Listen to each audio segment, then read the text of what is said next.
right, everybody on the internet that's listening to this, my name is Sean Clark, and once again, this is the review preview, and I'm joined by none other than Mr. Painter. Hello, everybody, and happy Thursday, or whenever you might listen to this. Right, yeah, because it might, I don't know if it's going to be out today. It might not come out till tomorrow. Happy Friday, everybody. So if you happen to get a time machine and go back in time one day, happy Thursday. Right. But either way, it's chilly today. It is a little brisk outside, breezy, and they're saying it's going to rain like crazy tomorrow. Cats and dogs. Cats and dogs will fall from the sky. You know, that would be interesting to find out where that came from, cats and dogs. I don't know. I don't think they saw cats and dogs falling from the sky, but maybe it happened at some point. Maybe. Can I tell everybody out there that my day started off perfect today? Because we were supposed to meet this morning and record this podcast, but I saw you at school. That's pretty fun. I got to admit, I parked my truck and somebody in front of me could have pulled further. I got irritated. I looked up and Sean Clark was standing behind me. It made me smile. It made everything right. I pulled up behind you and I was like, I think that's Scott. And Elijah says, it is Scott. Yes. He's got a Dodge Ram. Dodge Ram. Tessa and Griffin were ready to go to school. So I think there might be other people in town that have a Dodge Ram, but a couple. Anyway, so that was 1.5 minutes of rambling. Yeah. But now let's talk about the review preview. Once again, we're trying to review what we talked about in our services last week, and then kind of preview what's happening in the upcoming service. So yeah. So last week was our kickoff week. It was my first kickoff week at FCC.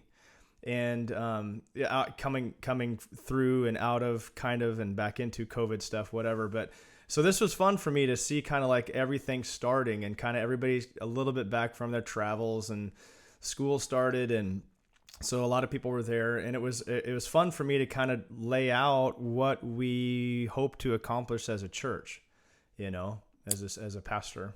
So. Yeah, lots of opportunities. There's a lot of different groups meeting now and things coming up that maybe haven't started yet, but lots and lots of opportunities for folks to get involved. And I think kind of the crux of the sermon, it felt like, really pointed to the word of community, if I could paraphrase a word. Certainly, yeah. Community, yeah.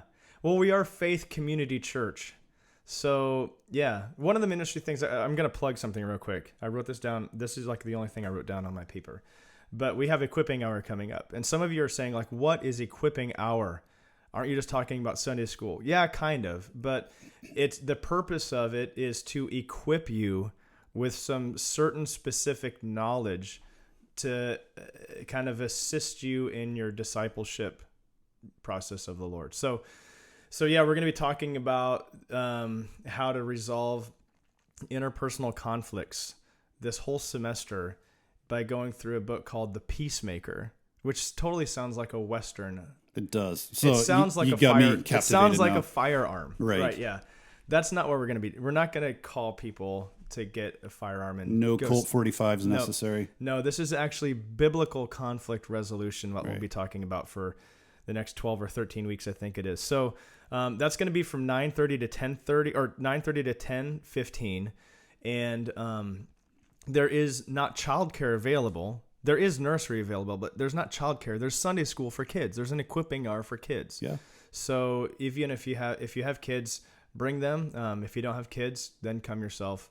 And we want to equip people because one of the things that we want to do as a church is we want to be a fellowship of disciples who make and mature more disciples is what kind of the catchphrase that I'm hoping catches on around here. I think we all kind of understand what we do as a church, but I want us to recognize that we are a fellowship of disciples who make and mature more disciples. So that's what we talked about this last week. Yeah, and I think you even used the analogy of the Lord of the Rings, so it had our attention. We were ready to bust out the trilogy that day. Right, yeah, and I was, I stand corrected. I think I called it Mount Mordor, but I think it's Mount Doom. I don't know. I like it, but I had a 12-year-old come up and said, you made a mistake. You stood corrected. And he's pretty smart, so I trusted. Yeah. So, but anyway, yeah. So yeah, the Fellowship of the Ring is kind of like a little reference. It's a company of people that have a like-minded purpose of going to destroy a ring, right? And so as a church, we're a fellowship of disciples. So we have a purpose of participating in, the gospel call to be Great Commission type people to go make and mature more disciples. So we kind of talked about that at kickoff week. So yeah. And if I could dive in, I just wrote a couple of notes down when I was listening to your sermon, but it really reminded me on, I think, how I grew up.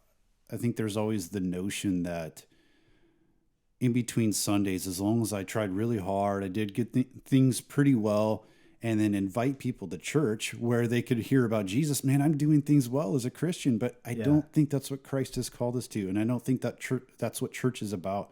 I believe church now, is for us as people to come together, encourage each other, worship our Creator, and be equipped so that we can go out and evangelize those in between Sundays. Right. Yeah. So that's not the church's job and responsibility. I don't believe our primary function as a church body shouldn't be to evangelize, but rather that's Monday through Saturday as followers of Christ. So come to church, be equipped, and then get out there and tell people about the good news of Jesus Christ. Yeah, and we talked about that earlier in the book of Ephesians, was that's the word ecclesia, is like the called out ones that come together.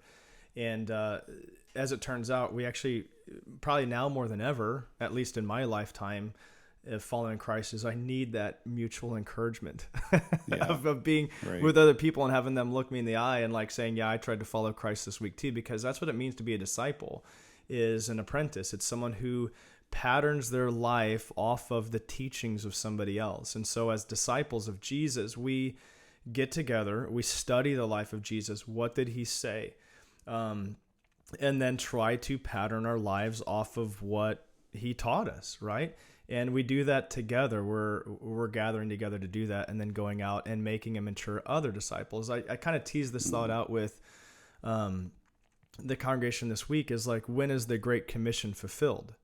Well, Jesus says, teaching them to obey all that I've commanded you. Well, one of the commands that he gave his apostles and disciples was the Great Commission, which is to go and make disciples. So in a sense, the Great Commission is not fulfilled until you and I, as disciples, go out and make more disciples who train, win, build, and equip more disciples. So it's not like a ministry year or a ministry season. That's a lifetime, like your whole life. And we have the promise of Christ that he says, lo, I'll be with you, even to the end of the age. So we're not alone in that call. So, yeah. And then the first point was called our mandate. Yeah. And I kind of teased not a mandate, but a mandate. Oh yeah, I get that. But I was thinking of the verse in 1 Peter where the challenge is thrown down, be holy as I am holy. That's such a high call. But then I thought also of the verse, I believe it's in Corinthians, correct me if I'm wrong, where Paul says to the church of Corinth, follow me as I follow Christ. I mean, that's a bold statement to say is, look, I know I'm not perfect, but I'm following Christ, and in my heart and sincerity, I believe that's where I'm headed. So go ahead and follow me. Yeah. And let's do this together. Yeah. That is a big call. Yeah. Certainly. So, I kind of tease that idea.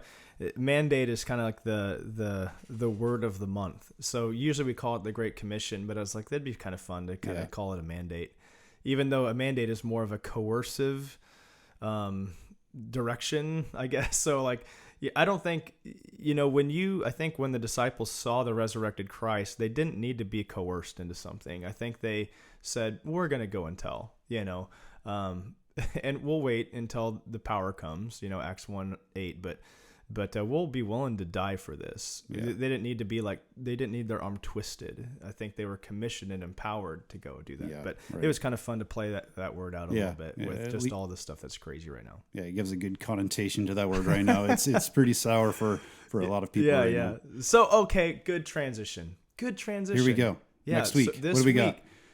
As it happens, as it just so providentially falls in our laps this week.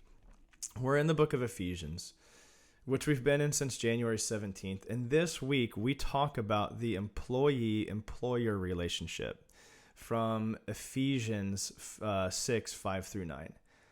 So that seems to be culturally relevant. You know, I'm not a huge topical preacher, but this is the topic of the day, at least in Washington State. And I mean, now federal, like around the United States. Country, right? the world. So what is that's what we're going to be looking at is like, how do the main point of the passage is basically do the will of God at your workplace. Paul actually says the will of God there. So we're going to kind of play that out. So the main idea is like, do the will of God at your workplace, whether you're an employee or you're an employer. And so the biblical teaching is very simple. I feel like really confident in being able to stand up in front of people and say exactly what God wants to say as he communicated it long ago in his word. That's not an issue for me. Probably about 20 minutes into the sermon, I'm going to end the sermon, step away from the pulpit, and then just address our people with some practical pointers. Mm-hmm. Because the application of the teaching is where it gets really, really hairy, really quick. And it's so nuanced and contextualized to individuals that I just want to have a conversation that I think is God honor. It's God honoring. It's just a matter of whether or not we're going to want to. We're just going to have to trust the Spirit to lead us individually as we make application to the biblical teaching. Yeah, yeah. So there's definitely a heaviness. Yeah. I think right now amongst a lot of people, a lot of frustration and angst. And so yeah, it's good to address those things and come alongside people and meet them where their hurts are. And there's no place for a pat answer, I think, in all of this, but just to hear from the word, but also from pastor and leadership that care. We see those hurts and want to surround people in love. So with that in mind too, like I've asked our elders to be around, other leaders that can be around after the service. If you want to have someone just kind of, pray with you or be available to kind of field some of your questions that you might have in regards to ways that you need to apply the message, some of our people will be ready to receive you. And as always, like my week is boring if I don't get to hang out with people. So if you want to talk to me, there's actually more things I could say. There's actually things I've pulled out of the sermon, probably about 15 to 20 more minutes of stuff that I have to say. But I'm just like, it's just, right now I think we're going to be at 45 minutes. That would be the Sean Clark Unplugged sermon. Yeah, the Unplugged. Yeah, that'd be kind of fun. Yeah. Probably get me in trouble. But anyway. Well, hey, you know what? Is there anything else you want to say? Because we're running right up on 14 minutes here pretty soon. Well, I think you said last week was 13, so we're just going to keep getting longer and longer probably. And we haven't even talked about the Chiefs or the Seahawks yet. So. Which, by the way, that was exciting. The Chiefs-Browns game, it was, I got to watch some of the highlights of that, and it looks like the Chiefs are legit, know. They're undefeated. They're undefeated. As are the Seahawks. And unlike the Bears. Poor Bears. Anyway, so we'll see you this weekend. Don't forget, Equipping Hour is at 9:30. Make sure you get there just a little bit early because the first week of anything is crazy. And then if you can't make it for some reason, make sure you're there at 10:30 because it'll be a good Sunday. Yeah, so I'm looking forward to it. And all right, we'll see you guys later. Bye. Take care.